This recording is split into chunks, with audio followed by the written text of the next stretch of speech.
Coming up on today's Locked On Angels, Raisel Iglesias has denied his qualifying offer. We're going to figure out what's going on with that situation. Plus, we got some calls and some tweets from you talking all about what happened with Noah Syndergaard and how you guys are feeling. That's all coming up right now on Locked On Angels. Angels Podcast, part of the Locked On Podcast Network, your team every day. Hey, what's up, everybody? Welcome to Locked On Angels, part of the Locked On Podcast Network, your team every day, and thanks for making Locked On Angels your first listen of the day every single day, especially here in the offseason. Hot stove is hot, so we got a lot to talk about here today. You can shoot me a follow over on Twitter. I'm your host, Steve Granado. That's at Steve Granado, Granado. Okay. Big news and a development on a story that we have been covering here over the last couple of weeks. Raisel Iglesias, Angels closer from last season, has denied his qualifying offer. I'm taking this here from Jeff Fletcher of the OC Register. He says, over on OCR, Iglesias rejected the team's qualifying offer before Wednesday's deadline, which was the expected outcome when the Angels put the one-year $18.4 million deal on the table back on November the 7th. By rejecting the offer, Iglesias simply signaled that he'd prefer to continue monitoring the open market, most likely in search of a multi-year deal he can still re-sign with the Angels. Iglesias, who will be 32 next year, posted a 2.57 ERA with 34 saves for the Halos. He is the best reliever on the free agent market this winter, so there'll be plenty of competition for his services. That's what's going on here right now. Not super shocking. Was hoping that the Angels were able to work out a deal prior to this deadline on the 17th, which was yesterday, if you're watching when this comes out. But yeah, that clearly did not happen. And that doesn't mean that something can't happen in the future. The Angels are still free to negotiate with him. That is still a possibility. We will see if that ends up happening. But right now, not much has really changed. The only thing that's really changed now at this point is that the Angels would get a draft pick if he signed somewhere else. So obviously they lost a draft pick for picking up Noah Syndergaard, but which still sounds crazy to say. That's so weird that it just came out so naturally. Yeah, they would get a draft pick back now at this point. So they didn't just let him walk. We knew that once they offered the qualifying offer. But yeah, that's where we're at right now with Raisel's situation. He has signaled in the past that he'd be interested in re-signing with the Angels, which is obviously good. Now with Noah Syndergaard in the mix, maybe he would be a little more swayed, but money talks. So he's going to go where he's going to get good money and good deals, and nobody can ever fault him for wanting to do something like that. We asked everybody over on Twitter once the news broke on Wednesday afternoon, rather. We asked for everybody's reactions over on Twitter and how everybody feels about it. I got a couple of here that I pulled from you guys. These tweets come in here on Wednesday afternoon. This one from Jilly from Philly said, "This team is going places and everybody is going to be back and healthy next season with a new arsenal of arms to back up the lineup. He'd be dumb not to re-sign. If he goes to another team, he's going to be forgotten and treated like a low-end commodity if he doesn't overperform." Wow, okay, some hot takes there, Jilly from Philly. I don't know if he'd be dumb not to re-sign. There are plenty of other teams that can offer him lucrative contracts for a long term and on perennial contenders. Right now, the Angels still a bit of a question mark on whether they can contend in the AL West. So I wouldn't necessarily go that far. I know that he, at least from the outside looking in, enjoyed his time in Anaheim, or at least so that's how it looked. So I still think it's a decent possibility that he ends up in Anaheim. Maybe the Angels were a little preoccupied with Perry flying out to New York to have dinner with Thor and convince him to come to Anaheim. Maybe that's what we're dealing with here. But yeah, I wouldn't go that far.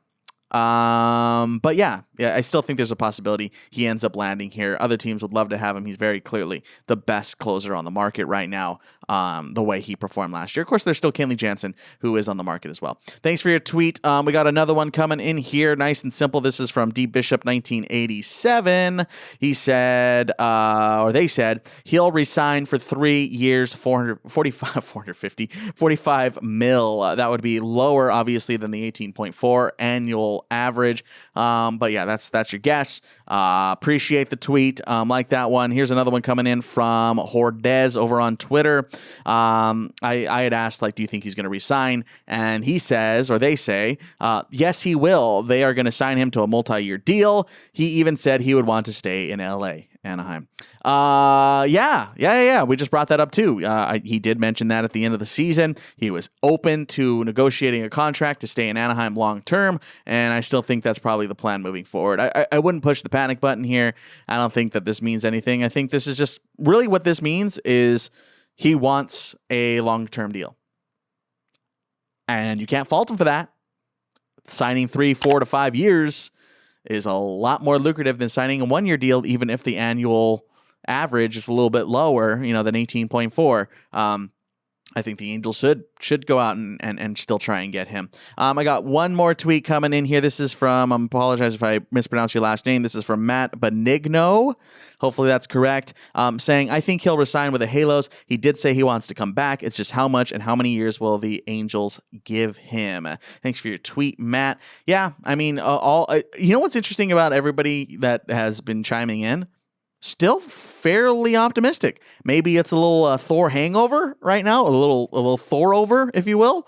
Yeah, I mean, everyone still seems to be at least on the positive end of things, that thinking that he still might be able to come back here. And I think that is the right scope to look at this. I got to imagine in contract negotiations, they'd be saying, hey, this is our plan. This is what we're doing. This is our goals. Those types of things that would be in those meetings. So I wouldn't necessarily put it off that this isn't going to happen or anything like that. I think it's still fairly likely. There is that track record. He obviously had a good year, so that always helps. Maybe the team didn't have a good year, but he did, and that could always prove to kind of help things out. I mean, we just saw Justin Verlander re-sign with the Astros when you might have thought he was going to go somewhere else, but he got a pretty decent deal over in Houston.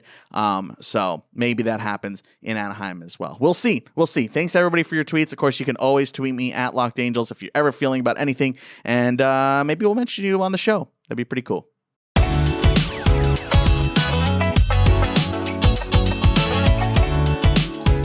This episode of Locked On Angels is brought to you by BetOnline. We're back and better than ever. A new web interface for the start of basketball season and more props, odds, and lines than ever before. BetOnline remains your number one spot for all the basketball and football action this season. Head to our new updated desktop or mobile website to sign up today and receive your 50% welcome bonus on your first deposit using promo code LOCKEDON to get that bonus. From basketball, football, NHL, boxing, and UFC right to your Vegas casino games, don't wait to take advantage of all the amazing offers available for the 2021 season. BetOnline is the fastest and easiest way to bet on all your favorite sports. BetOnline, where the game starts.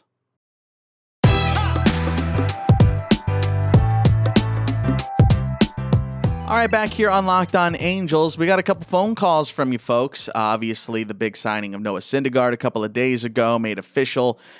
So I know that some folks were feeling a little excited, and we got a couple of calls about that. So let's go ahead and take a listen. Of course, you can always give us a phone call anytime. Hey, the next big free agent signing, give me a call, because I want to feature you on the next show. And by the way, while we're talking about this, Shohei Ohtani, we're going to talk about this in our last segment today, but Shohei up for MVP. If he wins MVP tonight, if you're watching this when it comes out, give me a call right away and tell me how you feel about it. I want to know about it when Shohei wins, or if he doesn't win, definitely give me a call, and we'll definitely work our way through it on Friday. However it goes, Friday's show is going to be all about Shohei. Okay, so let's go ahead and let's take a listen to our first voicemail here.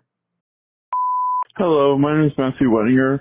I just want to give my opinion on Noah Syndergaard. I think the biggest thing with him is obviously his injury history, and if we can see him form back from 2019 when he was clearly a Cy Young candidate, or at least in the top 10 voting for Cy Young, then I think he's really going to help out this bullpen or this rotation. I think him, Ohtani, and if we can get like another couple starting rotation arms, and then you also have Sandoval. You can bring Cobb back. I think this rotation can honestly be back to its normal form, and you have a good bullpen. You bring back Iglesias. Obviously the offense is going to be there. We clearly saw it this year with the production that we got. So I think this team is clearly, if we can get a couple more starting pitching options, then I think we can really have a chance to make the playoffs and, go all the way. Thank you. Hey, Matthew, thanks for your call, man. Yeah, I'm right there with you, dude. I'm right there with you. I think that this Noah signing is a good signal for things to come. We kind of mentioned that on our big breakdown on Wednesday's episode. But, yeah, man, I think I'm right there with you as far as I think for me, what the big thing is just kind of like that relief feeling. It's just kind of just like, all right, man, like we did something. Now we can go out and maybe make another move and maybe one more, and then now we're talking here, right? So I think that's kind of where I'm at. I'm kind of echoing your same sentiment. I don't think that he needs to return necessarily all the way to Cy Young form. I mean, who would not take that? That's an insane take. But I think even if he is just kind of league average, above league average, I mean, that's kind of good enough. Team only finished a couple games under 5 without Trout or Rendon in the lineup for the majority of the season. So it's not like there aren't pieces on this team right now that are competitive. You saw it kind of, how Jared Walsh shined at the end of the year in Seattle, how Joe Adell shined in New York. There's pieces on this team, and it's kind of coming together right now, and it kind of feels that way. So as far as Cy Young, again, I will take that, and he has the potential to do that, which is wonderful. But I don't think you have to rely on him that much. We talked with Ryan Finkelstein of Locked On Mets yesterday, and he was kind of saying this, like, that's kind of a lot to put on a guy who hasn't really pitched in 2 years. And I thought that was an interesting take and a good little point of view to kind of view this whole thing in. So, yeah, I'll take it, dude. I would take that in a heartbeat. But I appreciate your call, Matthew. Thanks for calling in. Of course, you can call anytime. Again, 714-409-6396. All right, we got another voicemail coming in here. Let's take a listen. Hi, Steve. This is Bruce Steele. And I'm calling to say I'm excited about the signing of Thor. And in terms of a secondary signing, I'd like to hear you compare and contrast Marcus Stroman with Robbie Ray. It'd be interesting to see the strengths and relative weaknesses of those two laid out. Thanks. Keep doing up the good work, and hope to talk to you soon. Hey, Bruce, thanks for calling in, man. First time I heard Bruce's name. Same for Matthew, by the way. Thanks for your call, man. Again, 714-409-6396. That thing is like buried into my memory now, like my parents' phone number. Yeah, compare, contrast. I don't know, obviously, what you've watched, what listened, or whatever. Don't forget that we have a whole video on Marcus Stroman already, and we do plan to do one on Robbie Ray during the Making the Case series. Of course, that's over on our YouTube channel. If you haven't checked that out, youtube.com, just search Locked On Angels will be the first thing that pops up. But yeah, we have a whole video on Marcus Stroman. If you even Google like Locked On Angels Marcus Stroman, it'll pop up. So in case you haven't checked that out, or anybody who's watching hasn't checked that out, check that out. And I do plan on doing one on Robbie Ray if we can get it in before he ends up signing. But yeah, that's where I'm, that little preface there. As far as comparison, I don't want to get too deep into it, since we will have those episodes here further. But yes, when you compare and contrast Stro and Robbie, obviously Robbie just got named AL Cy Young last night for his time with the Toronto Blue Jays. The sticking points for me here, like, I'm going to go ahead and put some numbers on the screen. These are from Baseball Reference. If you're watching on the YouTube side, here's the Baseball Reference numbers here for career totals. A lot of the numbers are kind of similar, at least when you look at like averages. But on a year-to-year basis, I think for me, Stroman kind of sticks out ahead. Robbie Ray, really, I mean, he just exploded this year, right? I mean, who was really thinking about Robbie Ray entering 2021? I know I wasn't. And so the consistency factor of it all and the longevity factor of it, that's where I lean Stroman still. Robbie Ray with the Cy Young Award is going to command money. I mean, everyone is. I mean, we see the market right now. It's looking really great on the pitching front. So that's where I'm kind of coming out, is the more the consistency of Stroman is where I favor a little bit more.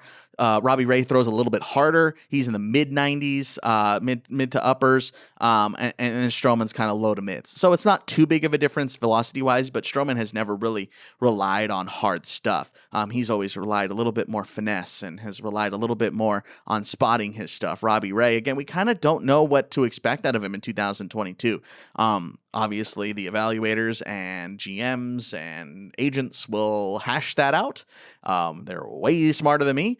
But as far as that is concerned, Robbie Ray strikes out more guys. Stroman pitches more to contact in that regard. He's more getting outs on the ground. So there are a couple of similarities, like when you look baseline numbers, but when you look a little bit deeper into them, as pitchers themselves, Robbie Ray, a little more strikeout guy, a little bit more higher velocity. Stroman's a little more finesse, a little more more location, a little more ground ball kind of guy. So that's kind of the differences and similarities there. But Bruce, thanks for calling in, man. Again, we're going to do a full episode on Robbie Ray so long as we can get it in before he signs somewhere.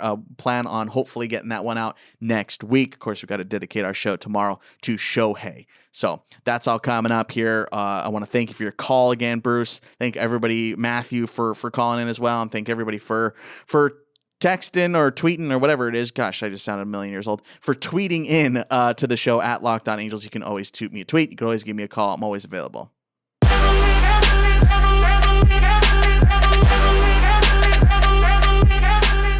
All right, final segment here on Locked On Angels. Let's go ahead and talk about this Shohei Ohtani tonight, boys. Here we go. Chance to win AL MVP Thursday night or Thursday afternoon here in Southern California. It's going to be announced. Shohei is up for AL MVP. I think he's a lock. I think it's going to happen. I can't foresee a future where he doesn't win. I think that would be the most insane thing to happen. No knock on Vladdy Jr. I love Vladdy Jr. I'm a huge fan of watching this kid play. He is so exciting and so much fun to watch. I love Vladdy Jr., but I think it's just insane to think that Show is not going to win this one tonight. It just doesn't seem right. Historically doesn't seem right. All the love in the world to Marcus Semien, too. I mean, he had a killer season. Those are the other two finalists, Vlad Jr. from the Blue Jays, Semien from the Blue Jays as well. Man, it would be crazy if Vlad Jr. Ended up winning, given that they would have a Cy Young and an MVP and didn't make the playoffs this year. They were obviously in it all the way into the end, but still.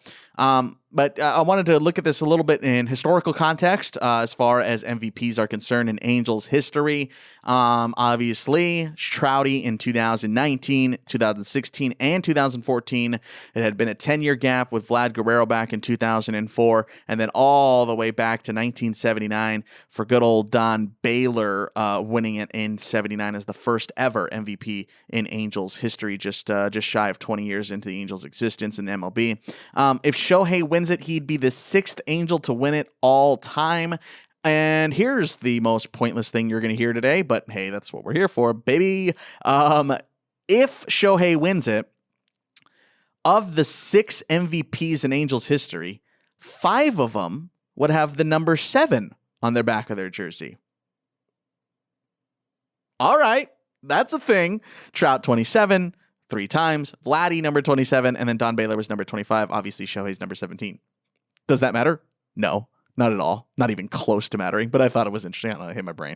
But yeah, so that's today. You may be watching this or listening to this after that already happens. We will dedicate our entire Friday show, likely to, unless something else happens here in the next 24 hours or so. But yeah, I mean, Shohei, I got to imagine he's a lock, man. I got to imagine he's a lock.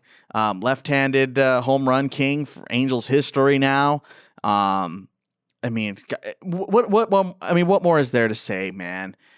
The votes are already in. I got to imagine a Show. ESPN has predicted Show. I know it was a tough stretch at the plate at the end of the season, but dude, come on. If he's not MVP, then what are we doing? What are we doing? It's like whenever you see like who won, movie of the year or whatever, or best picture or whatever, and it's some movie you've never even heard of, right? When you look back and you go, wait, it lost to this movie that's extremely famous and has been famous for 20 years. It lost to that. That's how I feel. It's like, no knock on Vladdy Jr. I think he's going to finish in second with Semien in third. But I mean, just, come on, man. It's got to be Show. It's got to be Show. It would be pretty ridiculous if it wasn't Shohei Ohtani. But I mean, this is kind of crazy. I mean, look at this: 2014 Trout, 2 years later; 2016 Trout, 3 years later; 2019 Trout, 2021, 2 years later. Are we just going like almost like it's almost San Francisco even year thing situation here? It's like every other couple of years we're picking up an MVP. So. We'll see, man. We'll see. Shohei tonight. MLB Network will have the announcement on Thursday afternoon. So hopefully he wins. Fingers crossed. Sending out good vibes for Shohei. He is also looking to be the first unanimous MVP since Trout in 2014. So we will see. When it happens, when the announcement comes out, call me. That's what I want. I want to hear your reaction. 714-409-6396. 714-409-6396. Tell me how you're feeling. I want to hear you amped when that name is announced. I want to hear you going, let's go, baby. Let's give me a good Trouty. Let's go, baby. That's such a Mike Trout thing. Gosh, he's so weird. I love that guy. But yeah, give me a call, 714-409-6096, and leave me a voicemail, and you could be on Friday's show. If he ends up winning MVP, we're going to have a full celebration on Friday, and I want you to be a part of it.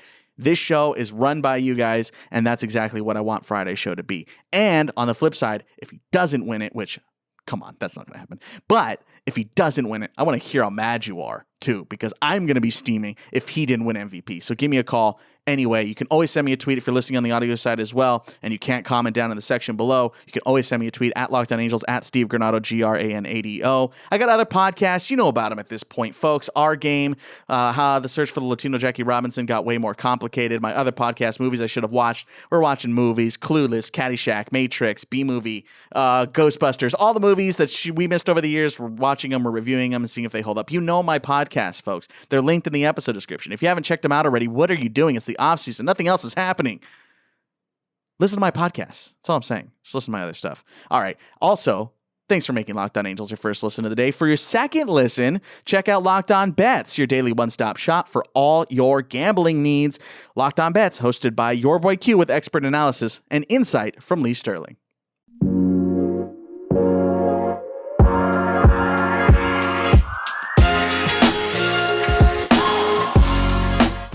All right, guys, that's going to do it for us in today's Locked On Angels. Tomorrow, good vibes, good vibes, good vibes, good vibes. We got it. Shohei's got it in the bag. Unanimous. Let's go, baby. Shohei's going to win that MVP. We're going to talk about it tomorrow. Call me, scream at me in a good way, and let's have some fun on Friday. We'll wrap up the week in a good way. Shohei's MVP. Let's go. All right, we'll talk to you tomorrow. I'm Steve Granado. Later.